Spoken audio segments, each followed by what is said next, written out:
Bismillahirrahmanirrahim. Today our phrasal verb topic is beat, and phrasal verb first is beat about. Its meaning is have nothing to, के बेकार के कुछ हासिल ना होना. बीट अबाउट, बीट को अगर अलग अलग इनको पढ़ें तो बीट का मतलब मारना या शिकस्त देना, अबाउट का मतलब किसी के मुतालिक.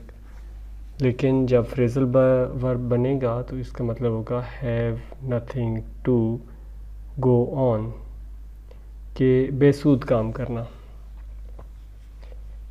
इसका सेंटेंस है they beat about the forest but in vain, कि वो जंगल में बेकार फिरते रहे और हासिल कुछ ना हुआ. सेकंड वन है बीट डाउन.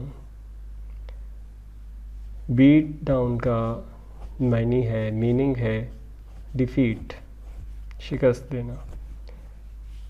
सेंटेंस है the rebellions were beaten down, के रेबेलियंस होते हैं बागी जो गवर्नमेंट के ख़िलाफ़ काम करते हैं, उनको शिकस्त दे दी गई. थर्ड वन है beat off. Alexander army beat off the enemy. यहाँ पे स्पेलिंग इसके बीट हैं, लेकिन इसकी सेकंड फॉर्म भी बीट ही है, लेकिन बैट इसको पढ़ा जाता है. अलेक्जेंडर की फ़ौज ने दुश्मन को शिकस्त दी. Repel, push back.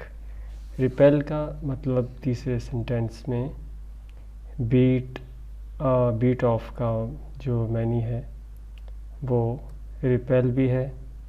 तो रिपेल का मतलब होता है पुश बैक, पीछे धकेल देना, हरा देना. Number 4 beat back. Beat back. Napoleon's army beat back the enemy, मतलब मूव बैक, उसको पीछे हटा देना. तो आज के हमारे 4 सेंटेंसेस हैं.